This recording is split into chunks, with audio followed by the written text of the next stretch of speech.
What if I told you, tinfoil hat time, that Talos didn't exist in the lore until Morrowind? Huh.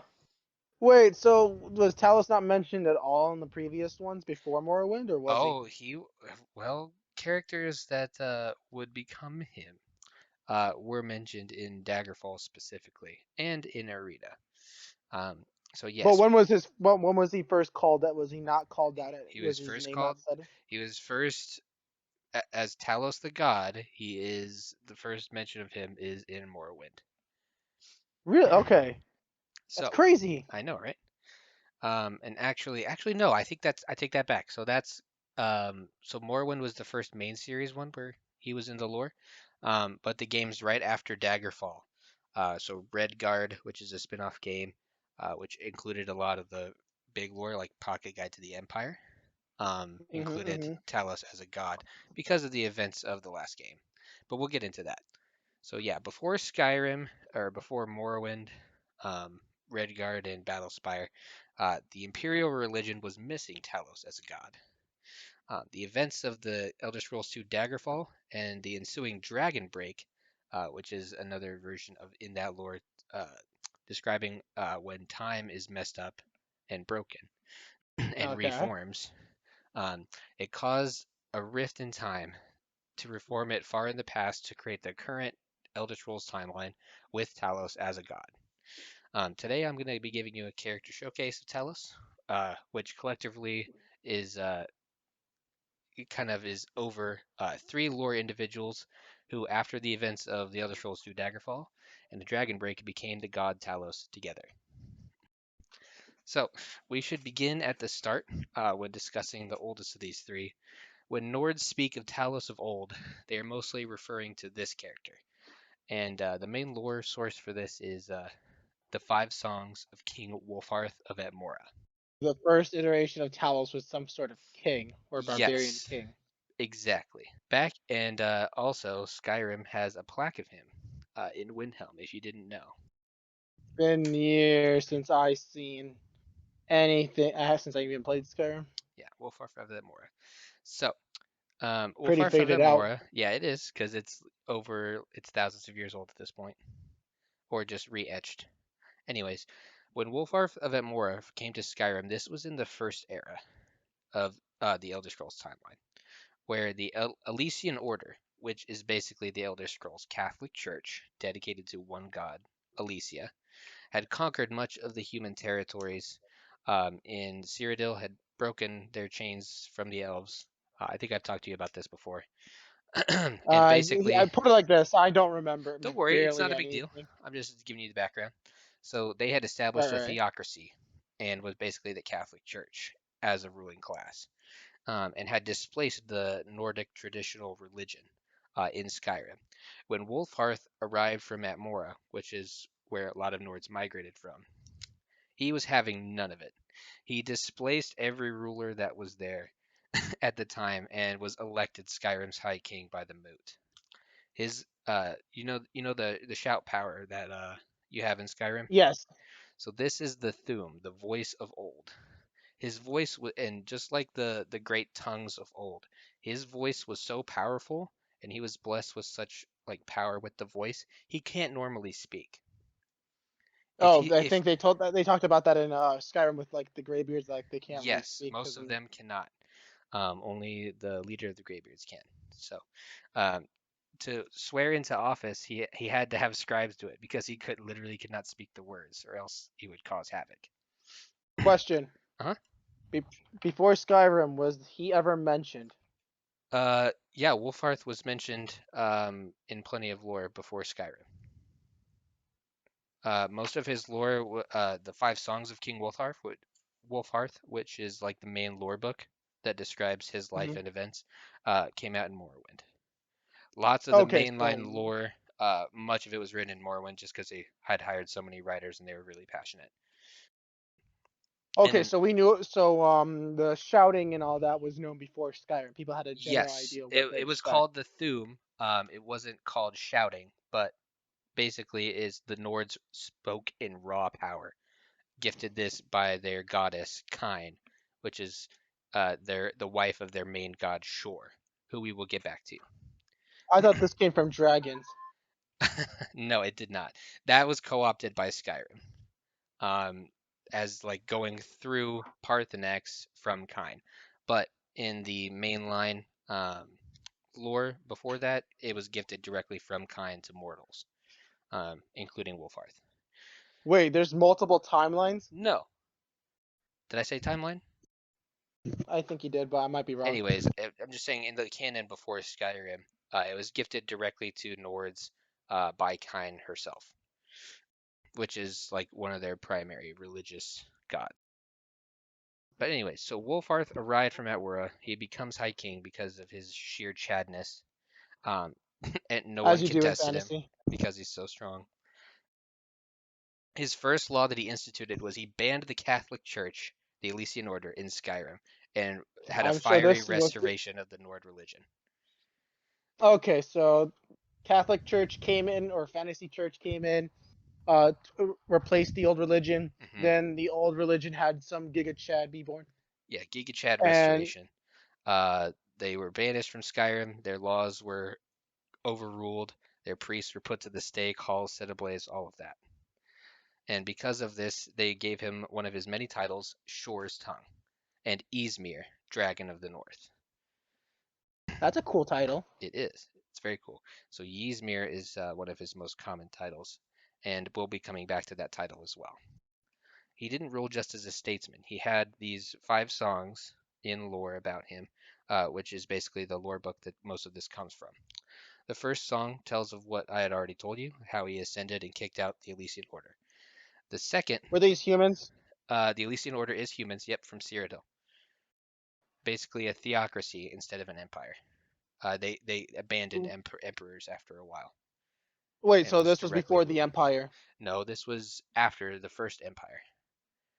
Oh, right, Um, multiple empires. I yeah, think you told after me the that once slave before. queen rose up and cast off the yoke of the elves. I imagine you'll be one day telling me the entire Yes, story of the that's gonna Empire. be a fun time later, but we don't have time for it. Okay, okay, okay. So the second song of Wolfarth speaks about how he beat back the eastern orc clans and strongholds, reclaimed Skyrim territory, and shouted their chiefs into hell with his voice. Wait. So he essentially made them demon food by shouting at He them. said, "Be Uh, gone, thought." That's hilarious. And yeah, that's basically what the song says. In that same song, he rebuilt the 418th step of High Hrothgar, which is, the path up to the Greybeards, and Oh, it had okay. I was been about to ask damaged what by that a was. dragon, and he rebuilt it. Oh, so dragons were still common back then. Yes. Which again, if you listen to country bumpkins in Skyrim, there were no dragons then, idiot. But it's a country bumpkin; they're not going to be perfect on history. Um, so he's also his feats in the second song are about him swallowing thunderclouds, which you can actually draw a reference from that to Skyrim with the clear skies shout.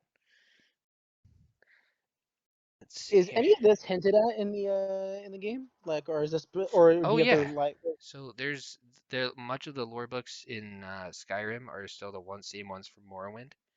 So they tell you a lot about it. Although weirdly the plaques going up to High Hrothgar don't mention Wolfarth, but that might Question: just be because of the in dragon break later on. But anyways, what's up? if people know about all this history that we're knowing since this is in universe lore, how do people still believe his Talos as a god if they know his constituent parts, or is Well, that like hidden? so that we'll get to it. Don't worry about it. Okay, Don't worry okay. about it yet. So, by his use of the voice and all of these feats that I've been telling you, he was given another title, the Breath of Kine. Like I said, Kine was the one who gave them the voice, taught them to speak They're in true god, power. the god, right? Yeah, the goddess, the wife of their Right. main god. If you want to think about it in Nordic pantheon style, which not perfect alignment, but you could think of Kine as Freya. She guides warriors to the halls of Sovngarde. Oh, okay. Yeah, and since Shore is dead and is in the underworld, Sovngarde, she's basically their main living deity, making him basically. So now he's Shore's tongue and Breath of Kine. He's kind of a Nordic pantheon champion twice over. The It's third, like being blessed by Jesus and then blessed by like the four archangels in one lifetime. pretty much. The third song of King Wolfar tells of his death and is one of my favorite tales of him. As you can see, he's going to die in the third one, but there are 5 songs and a secret song after that. In the days of old, men and orcs had a similar lifespan to elves. So and this story is what's going to change that. So in the Nordic pantheon, the god Arche, which most people know from the imperial religion, god of life and death, to the Nords, this god Arche was an orcish deity and a trickster and bad news called Orky, the old knocker. That's hilarious. Yeah, Just they name don't an like orc death. god Orky. Pretty much. Well, it was RK and then Okay. Orky. It's kind of a deviation from that. Um, and that's what happens in Elder Scrolls lore. Sometimes gods get mixed up or changed just because of how a culture looks at them. Right. So, anyways, this Orky god is a trickster. He doesn't like the Nords. He wants to stick it to them.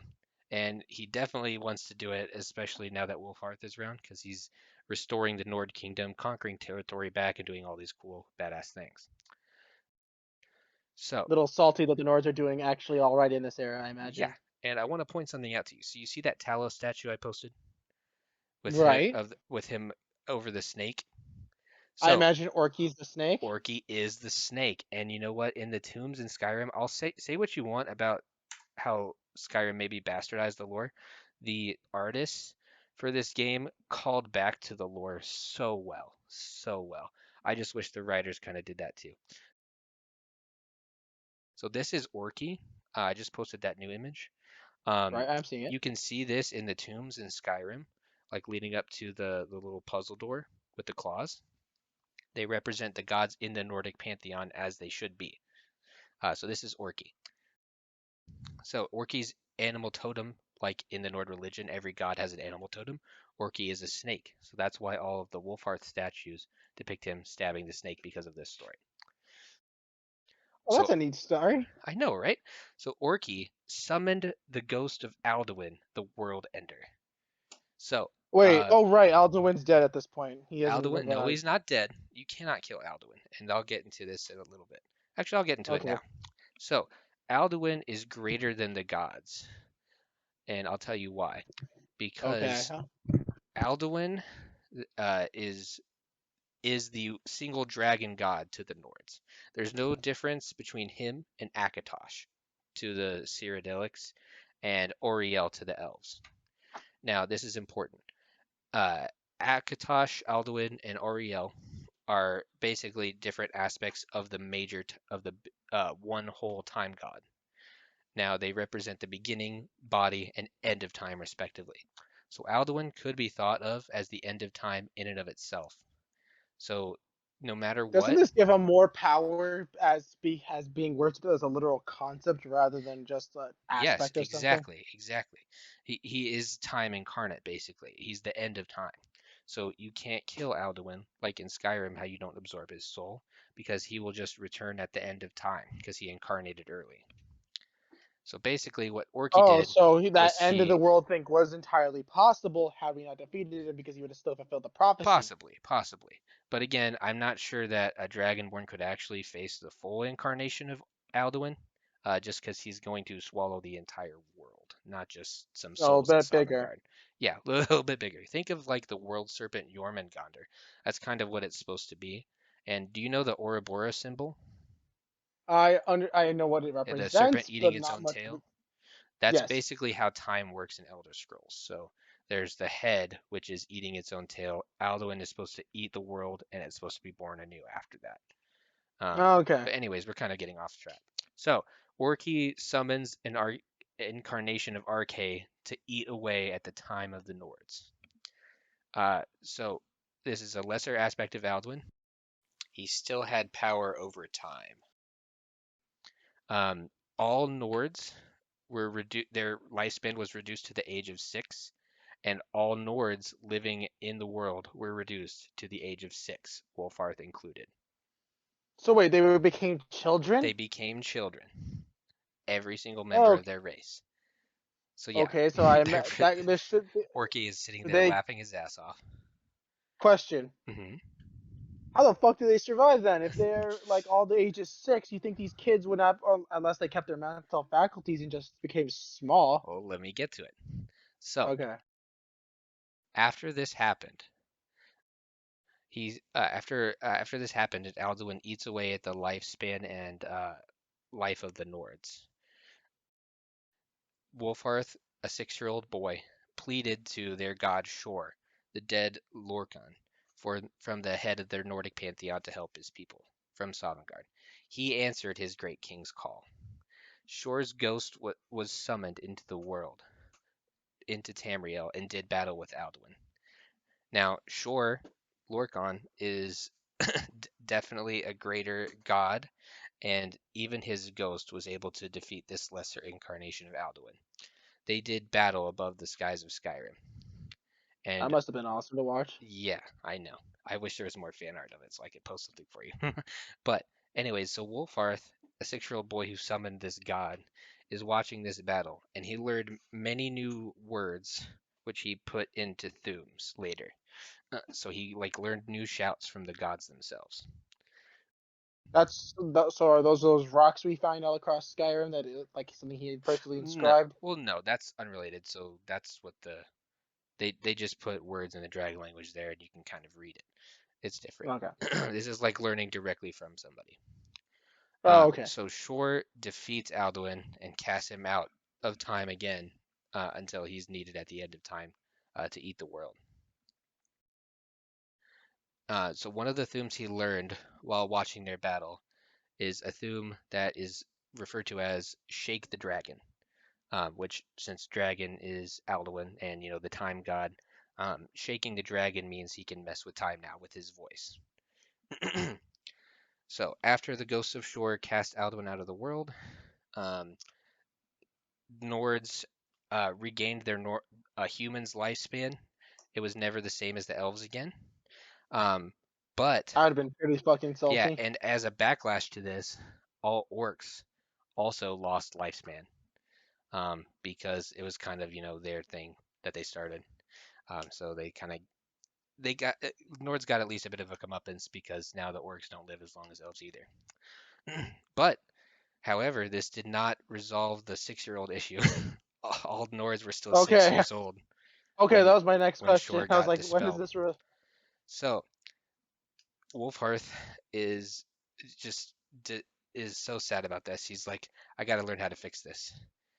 Remember that Thume he learned to shake the The dragon? Shake the Dragon, He yeah. he used it now. It basically allowed him to age both himself and a target. So he Wait, aged. so he Mhm. fought the wait, no, it was the god who fought, not him. Yes, the god fought him, Okay. not Wolfarth himself. Wolfarth was I just was a about to say, how the witness. fuck did a 6-year-old beat the shit out of a dragon? Okay, okay, No, my but sanity returned. he could still use the voice as a child, Right. and he was able to age both himself and targets um, at the same time. So this Hmm. allowed him to change all Nords back to adults, but in the process, he too He, gained all of those years. so he He must have been decrepit. he grew older than anyone had ever seen before and died. Oh, what a nice guy. He's managed to save his people from I know, extinction, utter essentially. Chad, right? It was said that the flames of his burial pyre were said to reach the hearth of Kine herself. But let me just tell you this, that was not the end of his tale. Remember how last time I would be talking about an undead being like Nagash? Right, right, right. Let me continue. So, the fourth song of King Wolfhearth gives us yet another of his many titles, the Ash King. Wait a minute. Does he come back as a decrepit skeleton from the ashes? Do you remember have I ever mentioned the Battle of Red Mountain to you Perhaps, in but I might Morrowind have lore? forgotten. Okay, it's fine. It's connected to him too because he's connected to all the utter Chad lore. So, the kingdom of the Nords, after they had, conquered when having Wolfarth as their king, also included territories in Morrowind. So, like the eastern lands and even some on Vardenfell, the island where the game Morrowind takes Right. place. Eventually they get pushed out of there, I imagine. Yep. Now, there are both Chimer, which is the precursors of the Dunmer, and dwarves living in Morrowind at the time. And after a Dwarves are just while, another batch of elves, right? yeah, pretty much. Dwarves are just elves, but yeah, they're more technologically advanced. Anyway, um, so after Wolfarth goes away, they because of Indoril Nerevar and Dumak Dwarf King, there's an alliance between them. And using this alliance, they were able to retake their territory and kick the Nords out. And their country was called Resdayn at the time. At the time, the Nords didn't have a strong king to lead them to conquer and fight back. And then in walks the Devil of Dagoth to So in wait, council with the Nords. so literally Dagoth decided to pull up on the Nords. He pulled up on the Nords and he had a flag of truce. And he told them something that blew their minds, and it captured the mind and heart of every Nord. The Uh-huh. devil had found the heart of Shor. The Remember heart of Shor, the Shore. god that came and defeated Alduin? Right. Their Oh, main pantheon god, so they basically found Zeus's who's heart, the is what he's ruler of saying, their underworld, pretty much. So it's their the or head their of their Hades, I religion. guess. Yeah, Shor's the head of their religion. He's dead. He's got his heart cut out. And the Devil of Dagoth says that they found it in Morrowind. Now they had thought the heart lost and had given up hope of Shor's return to the world, and were just, just living with what they could. Now, So wait, did Shore ever just walk amongst his people, or? yeah, in the olden days, before he died, but that was a long time ago before memory, basically. Especially Got for it, got men it. who are now their lifespan is reduced. Similar to ours, I imagine. Yeah, and it's hard for them to keep track of things. But anyways, Vorin Dagoth told them that the heart of Shor lies in Red Mountain in the hands of the dwarves, and that, Wait, is this that heart that they beat to get power? yes, Oh shit! Okay, now the yes, lore's yeah, it's starting to all make sense. connected. And the reason that the Chimer and the dwarves have now started fighting, so they're no longer united. And obviously, though the Nords are like, wait a second, why are you telling us all this? Like, don't, why I are you betraying imagine your people? Thane. Why would you betray your fellow Mer and elves so? His answer was that this is our way. We betray each other. And the Nords were like, That's sounds good to me. I know that to be true. well, isn't that a fuck? I hope this is a trap. Anyways, so the Nords knew this to be true and believed him. The Nords' path now determined, they gathered the strongest users of the voice and tongues among them, and sung the Ghost of Shore into the world again, as Wolfarth had. I like how literally their racism literally went. Well, elves do like to kill each other and stab each other in the back. I This mean, sounds a great idea. you know what? They're not wrong either, because the Daedra that they follow, they aren't necessarily loyal, especially with Boethia and Mephala. They kind of like backstabbing each other. True, but just the idea of just being so racist against the species that you're like, yeah, we're just backstabbers naturally, and Nord's just going, that makes sense.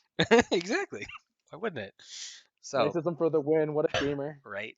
So they believed in Shore hard enough, and they thought the need was great, and they were able to sing the Ghost of Shore into the world again, as Wolfarth had. The Ghost of Shore gathered an army the likes of which hadn't been seen since the dawn of time, but he needed a general. He breathed in the long scattered ashes of King Wolfhearth and remade him. Oh shit! So literally, okay, that's cool. Mhm. And so he had a general. But the Devil of Dagoth also petitioned Shor to be a general, as he pointed out that he was the harbinger of this holy war. So Shor appointed both of them generals of this army. This The seems Ash, so unnatural from the Dagoth that I barely understand. Like, isn't he like a massive dark elf supremacist or well, he's not a Dunmer dark elf at supremacist? this point, and he's not, crazy with power, but we can get into that later. So what is he at this moment? Right now, he's just a Chimer warlord. So he's got his own Chimer. clan with its holdings on Vardenfell, and he's kind of a dwarf know-it-all Oh, those guy. Chimer are like The proto proto Dunmer, dark right? elves. They look like high elves still at this point. Right, because they haven't gotten their skin darkened. Yeah, but they're changed elves and they follow the Daedra. So they're kind of Right, right, right, they're not the best people at this point. right, right. So the two generals, the Ash King and the Devil of Dagoth, they marched on Red Mountain with all the strength of Skyrim, and that's how the fourth song ends. The fifth song of King Wolfarth, and this is quote for quote in the text. It's sad. The Battle of Red Mountain I'm prepping. was not a victory. The survivors returned under a red sky. The year following is called Sun's Death, as at the climax of the battle, Red Mountain erupted and blocked out the sun across all Tamriel with red clouds vash. Oh, so I imagine their supply lines are ruined and they lost the battle. I'll get into it. Dagoth had tricked the Nords. There we go. There it is. Now here is where the lore book begins to separate from other accounts. Um, and this is a running theme in Elder Scrolls that there's differing accounts and historic accuracy might not be guaranteed, and there's different perspectives, yada yada. What a Battle of Red what Mountain a is one great of the most contested things in the lore.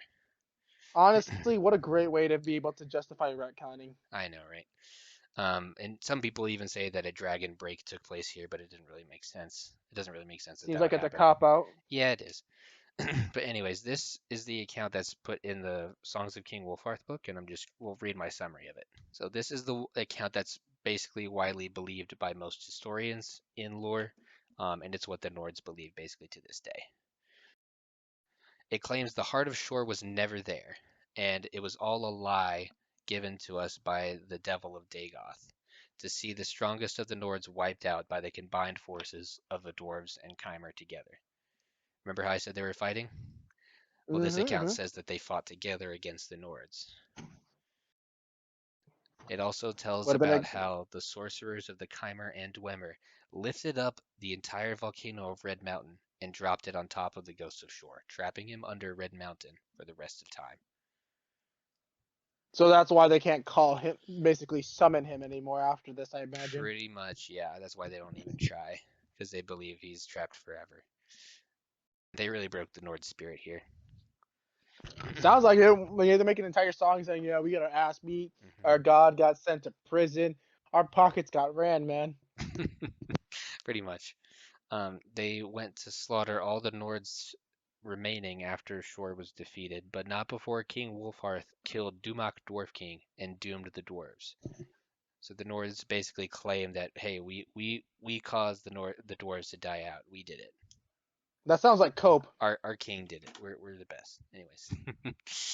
Then it is said that Vec or Vivek, Vec is another name for Vivek. The half blue, half golden guy. Yes, You've seen him I before. remember him from the Elder Scrolls MMO. Yes, I gotcha. It said I that expected to trigger you a little he bit. blasted Wolfarth back to ash, and it was over. I mean, just looks like the Norwich are just taking L's at this point. They did take an L here for sure. It was said that Kine lifted Wolfarth's ashes, Ysmir's ashes, to the sky, saving him from the fate of Shor, and showing the Nords with the red sky that the devils are not to be trusted, that the red is the color of betrayal. This is the foundation for Nords not liking Dark Elves, because of their Right. red eyes. But yeah, now in that book, it is also said that there is a secret song of King Wolfarth. The secret song that other sources, remember the ones I said that differ on the events of this, um, Right, right. this secret song kind of corroborates those sources. The heart of Shor was truly in Red Mountain, as Dagoth had said. The Nords arrived to fight the army of the Dwemer on the other side of the Inner Sea. The scouts reported that the Chimer army was far to the south, being being slow to get going. Dagoth reported to the Nords that the tribunal had betrayed their king Nerevar's trust, and that they had sent Dagoth to bring the wrath of the Nords down upon the godless Dwemer. This goes against Nerevar's peace with the Dwemer and his friend Dumak Dwarfking. The tribunal were trying to waste as much time as possible to undermine Nerevar's rule and to see the Dwemer eliminated so that they could have sovereign rule over Morrowind. Okay, so you're right. Most of the dwarves stuff is in Morrowind and in Skyrim, right? Yep. And the majority of the dwarven settlements that were like active on the surface were in Morrowind. Okay. Shor Okay, knows okay. knows that Nerevar is a hero, and despite the slow-moving tribunal army, that Nerevar, the son of Boethia, will muster some strength and an army to fight alongside the Dwemer and halt their attack. Shor knew that Nerevar needed to be defeated if he stands in their way. At this point, Shor knew that with all of the might that they had gathered, they could not defeat the Dwemer with their, powerful mechs and Nerevar's army, who had the power of the Daedra behind them too. So he had Dagoth call So then, upon his house's warriors and his so wait, mages they and got beasts and summoned. stolen mechs from the Dwemer. Right. Okay.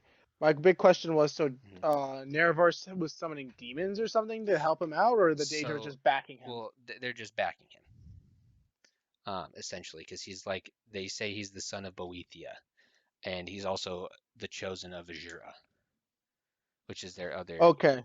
god that they worship. So basically, they're just getting passive buffs or like That little and buffs here and that and there. they're just pretty powerful, just in Okay, their so own just right. buffing them. hmm Okay. Um, then the Ash King went and made peace with his former enemies, the Orcs, and they brought many warriors, but no wizards.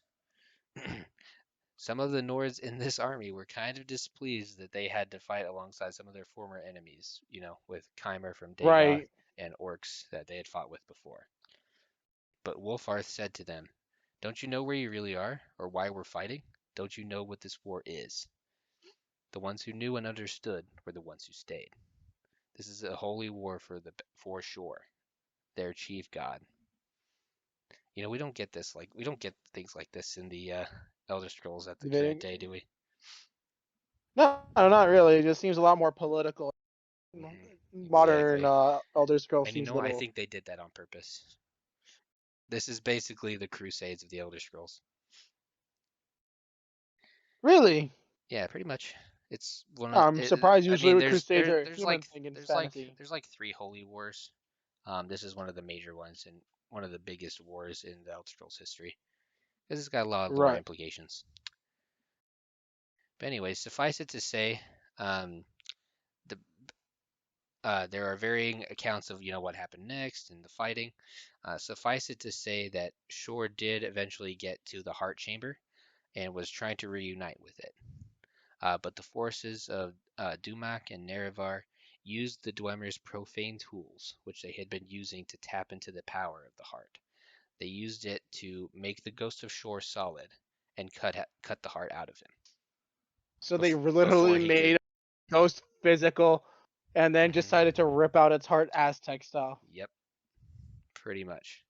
Ysmir Wolfarth fought for Shor during this battle but failed. Man, Many, it just seems like there's nothing can go right for sure.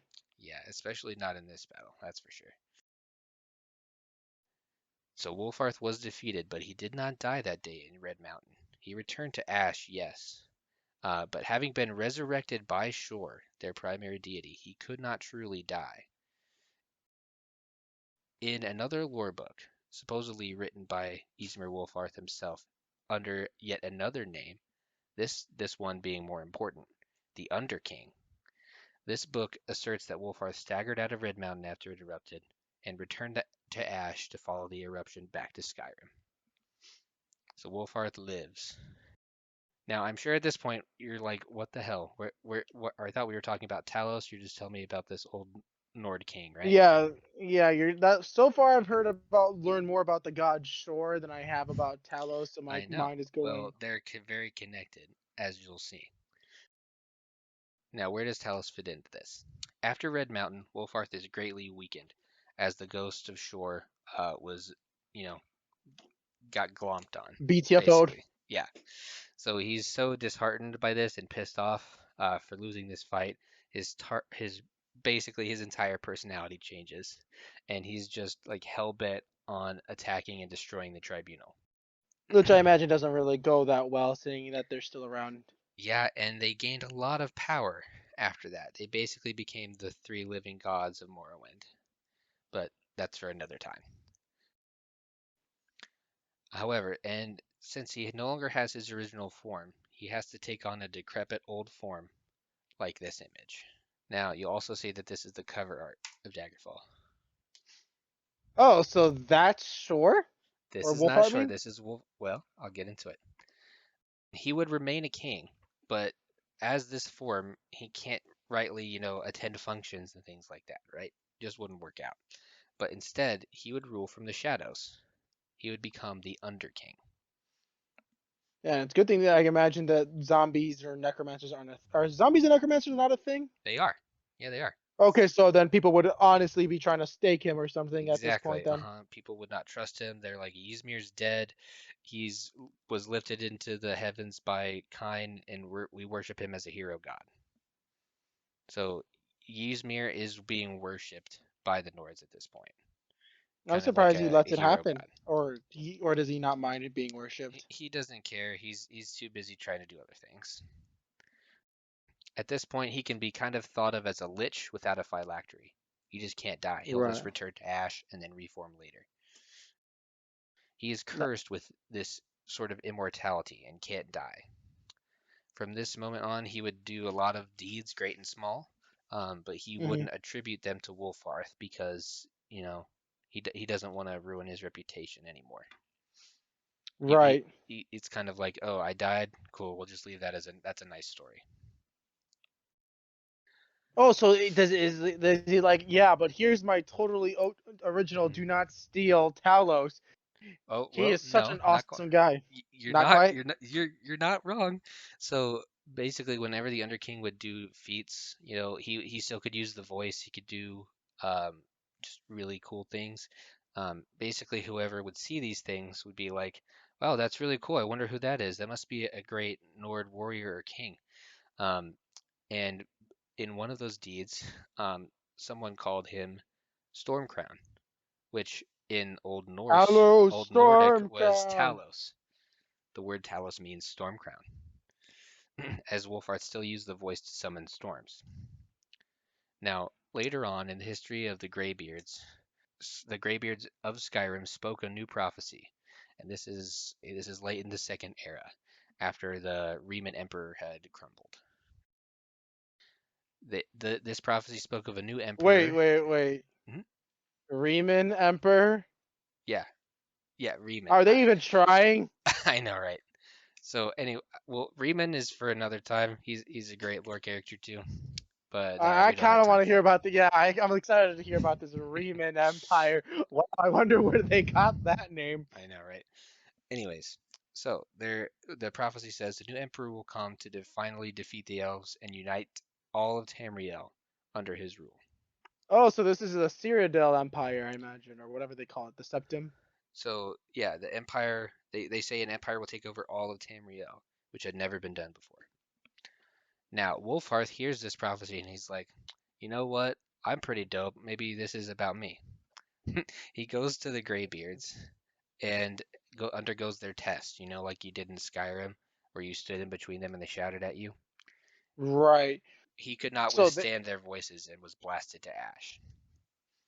now my question is, Hmm. the Greybeards are pretty open-minded. Like, hey, I'm a lich or an undead person, but I think I'm the one in your super awesome prophecy. They Test me. they know who he is, Oh, they and know who they're he is. they're, Oh, thank they're God. Greybeards are kind of like the greater sages or something like that. They're So more they knowledgeable about spiritual things. Okay, so they knew who he was and didn't have to worry about him trying to like I don't know Yeah, possess them or eat their exactly. souls. Exactly. Plus, that he had been, they had. I'm sure the other Greybeards who were at Red Mountain came back and wrote about him and all that stuff. But anyways, they've blasted him to ash because he's not the chosen one. They say instead it's a warrior youth from High Rock. Yes, it's a Oh, it's a so it's a Manmer, a human elf hybrid, that's hilarious. right? The big chief of human gods is literally half elf. I'm pretty sure if the fucking Thalmor knew about this, they'd fucking I don't know. Would they have an autistic would they have it fit over this, or would they just be like, okay, maybe He's Talos still isn't he's all still a bad. man. He can't ascend to godhood, so that's probably what they would say. But Okay, anyways, this is where was I? High Rock Oh youth. yes, and so Wolfarth is like, there's a cool kid somewhere else. I gotta go see what he's about. As he leaves, the Greybeards warn Ysmir to beware the color of betrayal, like Kine had told him. That was revealed during the year of Sun's death. Ysmir left to find this boy of prophecy. Now, I'm going to explain what this boy of prophecy is doing. So currently, you see on the map where the left side of Cyrodiil, those are the Yeah, I see Colovian High Rock. Highlands. And you see Falkreath in Skyrim. At this time, Valkyrie.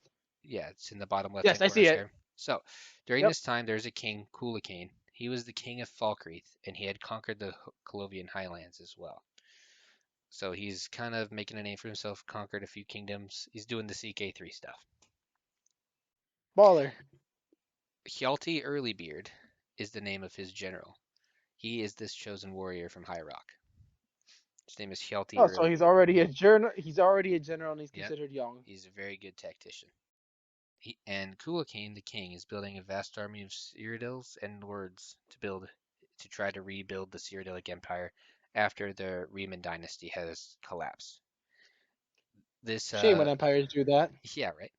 Um, this youth, Hjalti Earlybeard, hails from Alcair. I'm probably butchering that pronunciation. It's a small place in High Rock, and Right, right. he would later take the name Tiber Septim, a Cyrodiilic name. Now, Kulakane is To get himself legitimacy amongst the exactly, people. make himself appear more Cyrodiilic to the country he's going to be ruling from. Now, Makes Kulakane sense. is conquering northward into the Reach in Skyrim, where Markarth is, and they're attacking this fortress city called Old Hroldan. A siege of this fortress seems impossible, and so one night a storm comes to their camp in the night and speaks with Hjalti. The next day, a storm follows Hjalti and out into the battle and protects him from arrows with strong winds. Like the old Nords of old, there was a shout coming from Hjalti that knocked down the walls of Old Hroldan, and his men poured in and took the city. So they got an air quotes lucky break. Pretty much. And in all the lore books, a really cool part of the Nords is that they say they don't have siege weapons. At least the old Nords didn't, because they spoke with the voice and they would just shout down the walls and charge in. So the Nords just start losing their minds, like, he is an Atmoran king of old. And so a lot of them at this time knew from legends that are ascribed to the Underking, and this power of the Thu'um probably came from the Underking, maybe not Hjalti himself.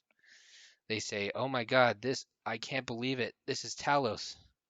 Wait, so They ascribe to this General Hjalti the moniker Talos that was created by the Underking and discarded. They say a storm follows him. He's Stormcrown. He is Talos. They I name him see. Talos. So, being the shrewd person that Hjalti is, and maybe even under direction from the Underking himself, he doesn't throw away that title. He's like, yeah, sure, that's me. Yeah, I'm your god. Yeah, But basic. Well, not Talos isn't a god yet. Talos is just a nickname, basically a title. yeah, but he's essentially becoming their god at this point. Not yet, They're not yet. They still worship Ysmir, you know, the actual Wolfarth king, that died. okay. But to the Nords, he is now a warrior king, the kind of which hasn't been seen since old Atmora, since Wolfarth. There would have been no other way that a foreigner could have gotten support of Nords, but now he is one of them. He's always been one of them. He is Talos, Stormcrown, Yeah, he was just a mother from a different mother, essentially. pretty I mean, much. a brother from a different mother. Okay, Mhm. got it. And with the Underking helping him, uh, he could do shouts and do these crazy things that Talos is Wait, did said the to have Under done at King this let point. him know that he was helping him, or? Yeah, the storm came to him in his camp at night and talked to Yalti. That was the Underking, Oh, seeking okay, him out. so that's okay. Yep. Now, at this time, I gotta say there is another great human who would do amazing things and also be given the title of Talos. His name is Zurin Arctis, one of the most powerful and advanced wizards of all time.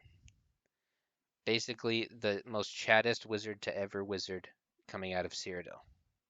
I was about to say, seems like some elf would be. It's weird. You think an elf would be like the chattest wizard to ever chat? Nope. One of the it pretty much is Zurin Arctis is in all the annals of history as one of the most powerful advanced wizards of all time. Now, Zurin Arctis is also in service to Hjalti Earlybeard at this time. Now, we don't know why. We don't know how that came to be. Um, but when he Lost to time. went out into the field and he would perform great feats of magic and create powerful artifacts, um, to such an extent that people called him Talos, just like they did with Hjalti. During this time, Did this cause any controversy?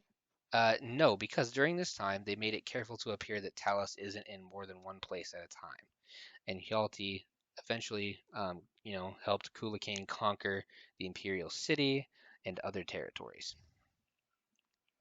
and they took the Was Imperial it known City. as the Imperial City at that time? Yes, because it had been the Okay. capital of both empires before it, and this is all after ESO, by the way. So ESO takes place before Okay. the Tiber conquered the world. Kulakane, the would-be Just one. emperor, is claimed by the Underking to shortly thereafter have been assassinated by Hjalti. But of course, Hjalti claims this was done by the people in the Reach who were angry about him for Old Roldan. Do you remember that? So yeah, Old his Rodan. history books say Kulakane was, assassinated by Reachmen. Um, Right. but it's the book The Arcturian Heresy, written by the Underking himself, says that it was Hmm. Tiber Septim who did it so he could take the power. So I imagine that isn't a popular book. Uh, this is not a popular book. That's why it's called a heresy. Yeah, that sounds about right. Yeah, and also using this incident, they also say that Tiber himself was also attacked and his throat was cut. And after that, Tiber was a statesman who never used the voice again after his throat Oh, was that cut. sucks. Yeah, so I don't think Tiber Septim ever actually used the Thu'um. I think it was just the Hmm. Underking. But they used this pretext as to say, oh, that's why he doesn't shout anymore. Right, and that way he Makes can, sense? the Underking can step back a little bit. Yeah, or just yeah, basically. Do some other shenanigans off from the shadows. He Yeah. doesn't. He isn't 100% needed off hmm 100% of the time now. Yep. And so they continue their conquest. This time the Underking and Zurin kind of, work in the background and let the armies do the work, rather than have it appear that Talos is active again. Now, I imagine they just wanted to appear semi-strong but weak at the same mhm, time. It's like, yeah, yeah, just got my throat cut. Blah. exactly. And so at this point, all three of them had worn the mantle of Talos, right? Right. So they conquer basically all human lands and kingdoms. They take territory into every province, basically besides Morrowind, um, and parts of Valenwood elsewhere in the Somerset Isles. Now, they wanted to turn their eyes to the elves. For Wolfhearth, the Underking, this is what he's wanted all along to get back at the tribunal, right? Right. The Emperor Tiber Septim's not so sure because the tribunal are kind of freaking powerful at this point. They Right. banished an incarnation of Mehrunes Dagon. So they just got rid of what essentially a basically Satan. Yeah, they're very powerful at this point, and he's not sure he wants to risk a war with them. At this point, Zurin Arctis weighs in and argues the Empire needs ebony to refill its coffers after all of this warring, and Cyrodiil has been in constant warfare for over like 400 years. These are like the PvP events in ESO. I kind of like how that ties in. So Zurin Arctis is for the war. So Tiber is convinced, and the Empire begins an invasion of Morrowind. But to everyone's surprise, Vivek surrenders. Oh, really? Yes. The tribunal always struck me as a little having a bit of an ego, especially after they just clapped one of the big Right. Daedra. Right. So they surrender, and I'm giving you an image for reference. This is a modder's work about the god Vivek surrendering to the Tiber Septim. I think I like it. It's kind of funny. That's hilarious. Now I'll get into why they surrendered at a later time. But anyways, how do you think the Underking is reacting to this? God damn it! I really wanted to murder the elves. Pretty much. Under the armistice, which they signed with Tiber Septim, they'll join the Empire, but with a few caveats. Number one, no interference with the tribunal temple, the continuation of slavery, and their religious freedom. This is the great. The religious freedom part is really sticking in Wolfarth's craw. And after Tiber agrees to this, he abandons the empire. He I thinks made that this. I helped build this empire for one reason. That was mhm. one reason only, and I didn't even get it. he's This is like bullshit. he's like this is the betrayal the Greybeard spoke of. And look at the main color of the Imperials. It's red, just like Red Mountain. Oh right. Oh wow. That's pretty good. Yeah, right. But this is not the betrayal that Greybeard spoke of. He was wrong. Oh shit. That must suck. But I can only imagine what kind of betrayal he's gonna get now. right. So without Wolfarth's power of the voice and only two of the three people who wore the mantle of Talos remaining, all hopes of conquering Tamriel seem to be kind of out the gate. They don't think they can do it Right, anymore. because they don't got god power to essentially buff Hmm. them anymore. Yeah, pretty much. Um, but there was another portion of the armistice that wasn't really There known to the is public. another. The tribunal turned over Numidium. Now, have you ever heard of Numidium? I have not. This is what the dwarves were trying to build with the heart of Lorkhan in Red Is Mountain. it that? This is a Wait, is it that? giant mech that they intended to Okay, be I their have you. god. You told me about this one time. That's hilarious. Hmm. The atheist dwarves tipping their fedoras. Pretty much. Milady, Magod. We need to build Magod. Pretty much. So, part of the deal is that they get this giant mech. Now, they say that it's broken. They don't tell them that it was supposed to be powered by the Heart of Shore or Lorkhan. So they kind of pulled one over on him. But Right. the giant mech was sent to Cyrodiil piece by piece. Okay, I was about to say, how did the industrial Yeah, society move that thing? it was planned to be powered by the Heart of Shore and Lorkhan, right? The tribunal Hmm. didn't tell them about that. Tiber Septim set Zurin Arctis, his battle mage, the first Imperial battle mage, to the task of activating it so that it can be used to safeguard the Empire. So Zurin dives into research, seeing what's going on with this thing. He rebuilds it, and eventually finds out in the stories that the Heart of Shore was what was intended to power it, but it was lost. Don't know where it is. It's pretty much not an option to power it like that anymore. I mean, it could always be brought up in a future game. I imagine if they need a. That is, if Bethesda remembers. Oh, it's gonna be brought up in a game during this conversation, Eli.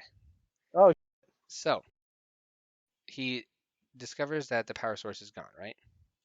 But right. through this knowledge of these histories, Zurin also learns that Wolfhearth, the Underking that has been helping them this whole time, was involved in this, in that Battle of Right. Red Mountain, and discovered his immortal nature and his connection Oh, to is he gonna Shore. use him as a battery? While Zurin is raving about his discoveries, Tiber Septim realizes Numidium is what he finally needs to complete his prophecy of world domination. If they can't have the Heart of Shore to power it, maybe they can have the next best thing. The Underking. Tiber Septim contacts the Underking and says he was right all along. Tiber now is saying that he wants to kill the tribunal and they need his help. Now, the Underking isn't 100% convinced, but while away and working as the Underking, controlling things from the shadows, he discovers the threat of Dagoth-Ur. Dagoth-Ur has returned. Remember how I Like said, Palpatine. remember why you were wondering why Vivek had surrendered and the tribunal had surrendered? Hmm. Dagoth-Ur had ambushed them and had taken control of the heart in Red Mountain. They could no longer refresh their powers there. They knew they weren't going to win the war with Tiber Septim. That's why they surrendered. Oh, so literally said if we were at full power, we could probably scrap with Tiber Hmm. Septim, but there's no way to regenerate God juice, so Yep, we need the to like take devil. the L. Yep, the devil of Dagoth changed the game. Now Wolfarth is like Devil of Dagoth is back, and he's got that power of Shore again. I need an army, and his old one just so happens to be offered to him. The trap is set. Wolfarth arrives in Cyrodiil and is ambushed by battle mages underneath Zurin and Tiber. Zurin Arctis uses a massive soul gem-like structure, the Mantella, on Wolf and tries to trap him in within it. With his last breath, Wolf roars a hole in Zurin's chest. Now, this event Oh, in that's a history, concern. yeah, this event in history is again, it's one of those things where differing accounts, and the winner of the encounter is going to tell the history books what to write. Now, in history, it's described that Zurin Arctis, that it said that Wolfarth had no place in this, because the history books say that Wolfarth is dead, right? Right. Tiber Septim would go on to tell people that Zurin Arctis nobly sacrificed his own magical heart to fuel this gem that would power the Numidium. Now, whether it was the Mantella was fueled by Zurin or Wolfarth the Underking, we don't really know. Oh, really? Yeah, so it kind of left up to interpretation, in because of the Arcturian heresy. So Wolf, who do you think's powering it? well, hold on, I'll get to it. We're not done yet with the mystery. Now, Okay. Wolf being cursed with unlife, being undead without a Right. phylactery, and that immortal heart would make a lot more sense to power the Numidium, powering it for all time. So I Right. believe, the first story where it's, he was trapped by Zurin and Tiber. Um, but anyways, history is written by the victors. Tiber Septim says that Zurin nobly sacrificed his heart to power the Numidium, and now he has the Numidium powered up, not to its full potential. It's not a god, but it's still a very, It's very a Giga powerful Chad. weapon. Yes, it assisted, and they conquered the rest of Elsewhere, Valenwood, and the Somerset Isles, which had never before been conquered by men. Even the elder mages of the High Elves were not able to stop it, and they Man, Tiber surrendered. Septim's such a Chad. So did he actually manage? Oh, well, I guess you're gonna tell me if that was the rest of the world. Yes, so with the completion of the conquering of the Somerset Isles, he has conquered all of Tamriel. Oh, so that's why the Thalmor is so bitter about him. They are very bitter, yes. Now, you think this I sounds guess like a to nice their ending, point. doesn't it? I mean, not really. The dude just conquered the world, so is he gonna go full tyrant? So, when Tiber Septim had finished conquering Tamriel, he had to set about ruling it. Now, one of the things, he still had Numidium, right? So he Right. started tasking it of wiping out rebellious elements within the empire, rebellious royal Ah, lineages tyrant. that are not loyal to the empire. Pretty Now, based so far. when sending the Numidium out against one of these elements, it was said that a rotting undead wizard who wielded great magic was said to call up storms, fought the Numidium and blew it apart with great effort.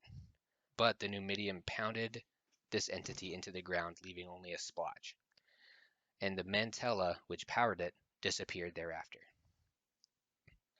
Now, Tiber Septim would continue to reign until he dies at the age of 108, the greatest conqueror Pretty. or liar in history, God damn, that's a way. That's a hell of an ending to a story.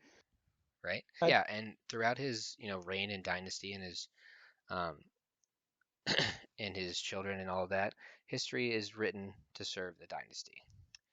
Now it's gonna, be rewriting all the things about how, oh, he was tried to uh how he almost got assassinated along with Kulakane and all this other things. And now at this time he isn't worshipped as a god, or even after he died, he wasn't worshipped as a god. But a generation later, the Underking returns, as he still cannot die even without his heart, which is now lost in the Mantella. Okay, so it was basically confirmed at this point. Then his was the heart that was powering the giant mecha. Not quite, Eli. Not quite. Now, is this Wonder Under King really Wolfarth, or is it Zurin Arctis? Well, the Oh, account from which we've been, getting information comes from a lore book claimed to be written by the Underking himself, saying that he is Wolfarth. But in the Elder Scrolls 2 Daggerfall, the Underking is a major player in the political powers that be there, and he calls himself Zurin Arctis. it's Now that's damn this is a confusing, isn't definitely it? yeah, it really is. I'm trying to wrap around who the fuck is who? Why the people are Hmm. saying I'm me, but I'm not me at the same time? Right? Okay, so here it is. I Here's another theory that could explain both of these sources, right? When Dragon. Zurin Please don't say attempt the word Dragon Break. No, I'm not. We will get to that later. When Zurin attempted to bind Wulfarth's soul to the Mantella, it said that Wulfarth blasted a hole in Zurin's chest, where his heart would Right, be. you said that. The theory goes that when that happened, both died in the same instant. Their souls, the soul trap that he had cast, included his own, and that their souls perhaps combined, and this oversoul was what powered the Mantella. Oh, so that's why it could power the Mecha God because Hmm. two Giga Chads are powering it. And after One their was souls, immortal, and one was a super mage. and after their souls combined, they both became the Underking. Two souls controlling the same body at different times, or perhaps two souls combined as one controlling that same immortal body. So this was the betrayal, right, that the prophecy spoke of. Yes, when the Underking got dabbed on.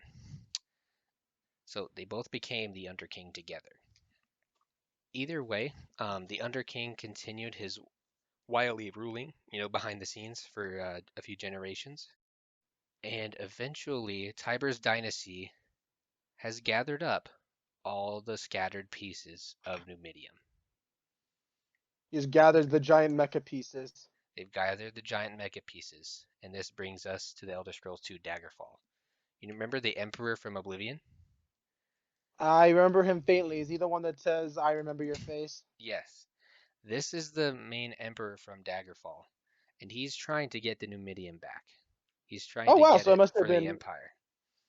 I imagine it was a surprise for people to see him Hmm. when who played Daggerfall, just to see him die in like the first like what Yeah, five the ten the minutes. Emperor in the first four Elder Scrolls games is all the same character. Really now? Yep, just different points in time. So, anyways, let's get back to the story, Damn, that guy had an eventful life. right? So the blades have, Sucks how it have ended. the blades have gathered all the pieces of Numidium. So they are Mm. bodyguards and spy masters. Spy masters being the more important part, because they're his eyes and ears throughout the empire. Now Are these guys all that effective? they gathered up all the pieces of Numidium, didn't they? I mean, trying to find giant mecha pieces, it doesn't seem too hard, but they always seem to like when emperors have died twice on their watch. Yeah, being an emperor's bodyguard must be kind of a hard job. I Like mean, I'm not people die all the completely people die dabbing. very easily. Yeah, people die very easily, but it seems if your job is to prevent the assassination and he's died twice on your watch, I don't really think you're very good at your job I or know, right? competent. But anyways, so they gather up the pieces of Numidium, and that wouldn't really be a big game changer in and of itself, because remember the Mantella is lost. Yeah, and But they can't power it. before the events of Daggerfall, the location of the Mantella has been divined by a member of the royal family of Daggerfall. So they know where it is and they need to find out. And they're gonna try to get it for the Emperor. So that's why they send the main Right. character to Daggerfall. Now, in the Iliac Bay where Daggerfall takes place, which is in High Rock in Hammerfell. Did you play Daggerfall? Yes. Okay. I actually currently have a playthrough going. I think you've seen me play it a few times. Oh right, I thought Hmm. right. I assume all old pieces of shit that Hmm. you're playing are Morrowind at this point. Yeah. Now in this game, the Underking's a major character and mover of the plot. He's basically trying to, um, his goal in the game is to acquire the Mantella so he can reunite with his heart and basically his phylactery at this point and be able to finally achieve death. So he's just kind of like, kid, I want to die so much. Pretty I'm much. tired of living. Pretty I imagine much. he's. I'm surprised he's not more bitter about Talos essentially betraying him I mean, I'm sure or he is, Tiber but Septim. it's been like some 300 years. I think he might have gotten over it too. Plus, his character in this game is specifically mentioned to be Zurin Arctis, so um, it's a little more Maybe Zurin questionable. Arctis just wants to die and doesn't want to live without a heart. I mean, I imagine that'd be pretty painful. Possibly, yeah. Now, you're still probably wondering how these three people relate to one Talos, the god in Morrowind, onward to Skyrim, right? Yeah, I Well, just stopped asking, just waiting for that yeah, we're getting explanation. to that right now. Now, remember the goal of the Underking is achieved in one of Daggerfall's many endings. You can choose to give him the Mantella, and he will reunite with his heart and achieve his final death. That's one of the endings to the game. Is that the good ending? Pretty much, I would say so. Considering the other ones are kind of anyways. But anyways, like I said, the goal of the game of Daggerfall is deciding who gets the Mantella and who can control Numidium. Okay, so which is the canon one? And we're getting to the Dragon Break now, Eli. God damn it, I hate that Now, word. this was the first time that it was pretty much used in Elder Scrolls lore. It was Okay, I'll used to cut it make some slack. every single ending of Daggerfall canon, Fuck off. right?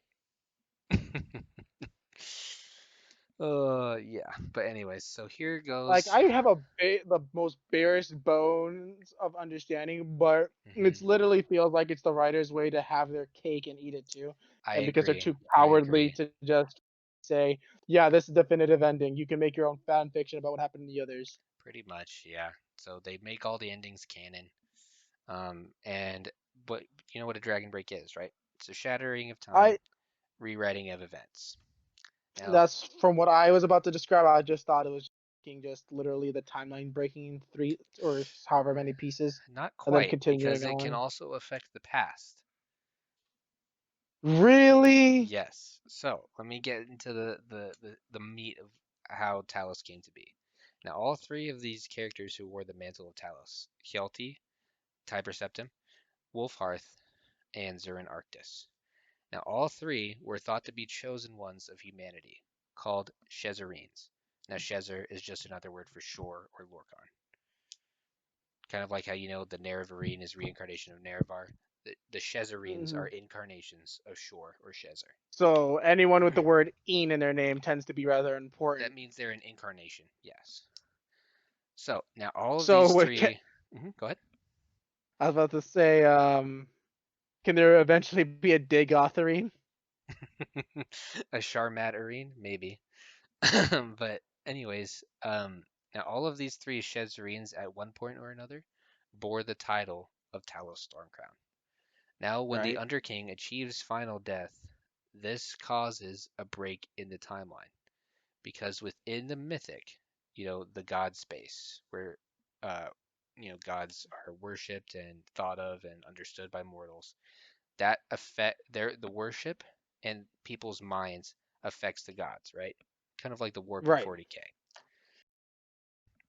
When that happened, this the achieving the final death is actually what caused the break in reality. When they ascended into the mythic, um, they became the mantle of Talos together with Tiber Septim. So they be all be so they now united in death, they ascended to godhood as one because they were all mortal incarnations of the same being, Shor, Lorkhan, Shazar. In So this is how it supplanted those previous gods, exactly. but also used them to fucking power itself. So yeah, in death they became that mantle of Talos Stormcrown together. They became Talos the god. Now, due to how Dragon Breaks work, it affects the past as well. The rewriting of events because of the warp in the west, the Dragon Break, and the events of Daggerfall, it resulted in Talos becoming a god at the moment that Tiber Septim died. The, So so, in a way because of he the was Dragon always a Break, god. exactly. So But when doesn't this leave credence to the Thalmor where it's saying he was just a man and stuff? I mean that too, but it's mostly just racism on their part. He is most Ah, certainly a the god because, his presence is felt within the world and he acts as a god in the timeline after he right. dies. No amount of gamer words from the Thalmor or the Dunmer can really change the fact that he basically grants buffs. Pretty much. So yeah, that overwrit the subsequent years and created a new timeline retroactively for when the moment Tiber Septim died. Now Talos, the god, usurped Ysmir as well. Remember how I said the Nords worshipped Wolfarth as Ysmir? Yes, yes, yes. That Talos usurped Ysmir. So Talos became that Ysmir. So all of the statues So of Wolfarth, like I mentioned earlier, got those are now those Talos became. to them, Oh, that's neat. right? Kind of sucks for all three of the individuals, though. I mean, they were all people in their own Well, they're right. all Talos, according to the lore now. Well, yeah, but I'm just saying, do they Hmm. like are they like three personalities in one body? Are they all just literally just like fusion Dragon Ball Z style, where they view themselves as the same person It's not really ever known. forever? It's not really known. The gods in the Elder Scrolls universe, they don't really. Yeah, and I imagine they don't give out their biography saying, "Yeah, this is No. how we really feel." Hmm. And yeah, this is detailed in other lore books too. Most of the lore books are from the perspective of like after what happened in the Warp of the West and just basically explaining that dragon break chicanery. Mm-hmm. But yeah, and they state other opinions about events and how Tiber Septim ascended to a god, like the first pocket guide to the Empire, which is a big lore book that came out with Redguard. It came out after Daggerfall and talks Why about doesn't how Bethesda do things like this anymore, where they give out guidebooks to their I entire know series? I wish I wish the first pocket guide to the Empire is like one of the best lore Mhm. books in the game. It explains so much. Um, and basically, it came out shortly after Daggerfall, and it explained that Talos is now a god. So in Daggerfall and like Morrowind, you won't hear the word No, Talos, you or will no, in wait, you Morrowind, would. but you won't in Daggerfall. Okay, okay. So he's a So it it's a goes new religion It in goes Morrowind then. Daggerfall, then Dragonbreak, and then all the games after that, including Redguard, Battlespire, Morrowind, Oblivion, and Yeah. Skyrim. Okay, so okay, all right. So I finally understand this. Also, that's how what you meant by he's kind of a lich, kind of not. That's so neat. Yeah, right? So yeah, that's the story of the Underking and Talos, and one of the coolest parts of the Elder Scrolls lore. No, it sounds pretty cool. Hmm. Huh? Just yeah, no, I actually quite enjoyed that story. Yeah, I like it too. Especially the part about the undead king ruling from the shadows. I always kind of liked that idea. Yeah, sucks that It sucks that he's dead. oh no. Yeah, he seems like I But you know feel what? like He kind of deserves death, so I'm gonna give it to him. He's okay. yeah, but I kind of wish he had no, I guess he was happy with his how his story ended with like being a hero and all that. I I don't guess, know, I yeah. just feel kind of sad for him, just kind of getting also Hmm. dicked over by what he thought were his Hmm. companions. But yeah, if you're, you know, left a little bit high and dry about the fate of the Heart of Lorkhan in Morrowind, I guess you'll have to play Morrowind. Honestly, I might stream myself doing that one of these days. I kind of really want to. Okay, cool. Well, yeah, that was my version of, my perspective on the lore. I'm sure people who are like super into it will point out a bunch of things I got wrong, but on the gist of it, I'm pretty sure They'll I got everything probably, right. you know, they probably will do the same thing with my Nagash video, but we're not here to be 100% accurate. We're here to be entertainment. All right, well, that was Talos Stormcrown, the Wolf, the Undead King, I forget his Hmm. name, and that one super Giga Mage.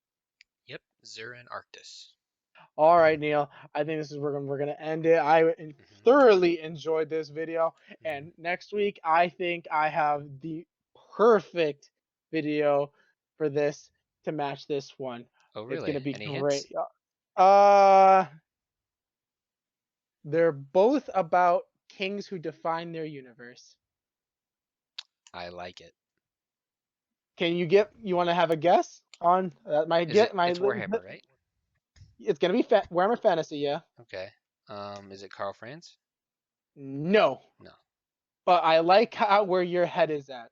Okay, But yeah, cool. it's gonna be about the king who defined their universe, just like how you did with Tiber Septim. Oh, this just Ooh, seems kind very of fun. We can nice. always, Hmm. you know what? We can. This is how we always can decide the next video. Debasing it on the, since well, we don't really um give each other any kind of hints Hmm. leading up to these podcasts.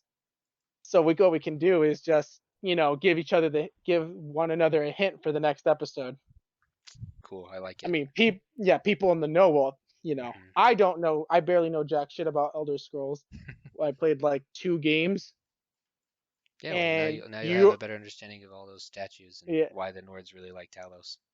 yeah, He's and not just a warlord; he's Wolfarth before him. I'm sure by the time that the Nagash DLC comes out for Total Warhammer 3, you'll finally understand my squeeing. All right, buddy. Let's call it here. Let's Thanks call everybody it. for listening. Like and subscribe. See you later. See you later.